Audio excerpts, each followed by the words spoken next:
This chilling picture dates back to 1943 and depicts the aftermath of a disastrous event that struck a steam locomotive in Ohio, USA.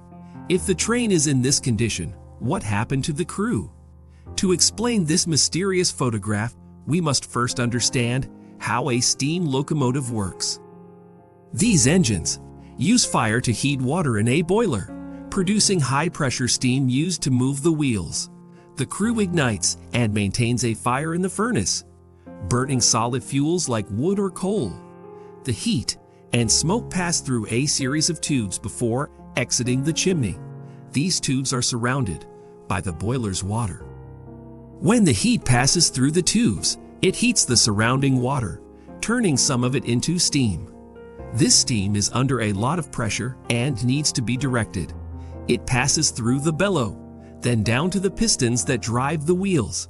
In some models, before exiting the bellow, the steam must pass through a superheater, which reintroduces it to the heat, turning the saturated and humid steam into dry and superheated steam, increasing its thermal energy and reducing the likelihood that it will condense in the engine.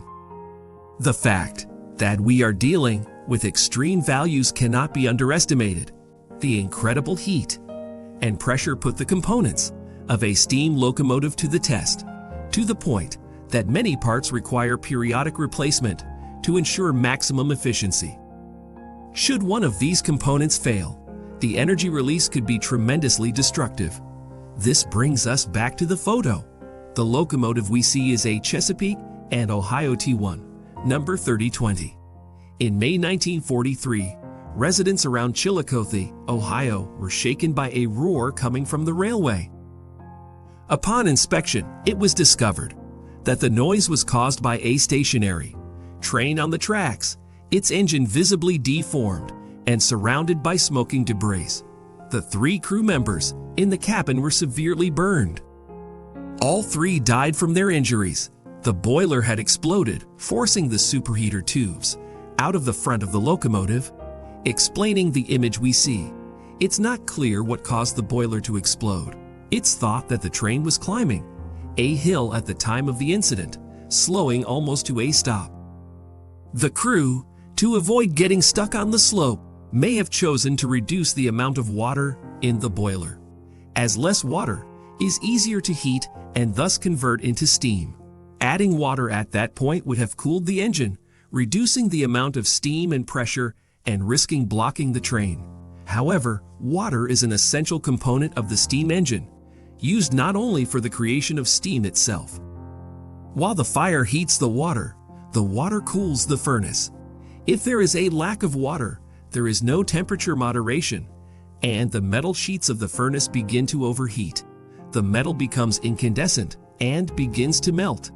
Keep in mind that this machine contains a volume of high-pressure steam powerful enough to pull many tons. If part of this structure begins to give way, the steam comes out explosively.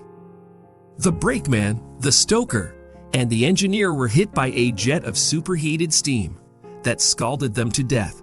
Some accounts report that the brakeman, blinded, told how he had begged the other 2 crew members to put water in the boiler before succumbing to his injuries. These old locomotives did not have automated checks like today's. The crew was solely responsible for monitoring and managing the balance between temperature and pressure. In boiler explosions like this one, the common cause was often water shortage, although such explosions were rare. So even 80 years later, this photo still evokes a sense of unease, even if you don't know what you're looking at. This image tells you that something went terribly wrong. What makes this photo truly terrifying is the fact that, looking at it, you understand that being involved in this incident would have been much worse than what the image itself can suggest. Write in the comments what you think.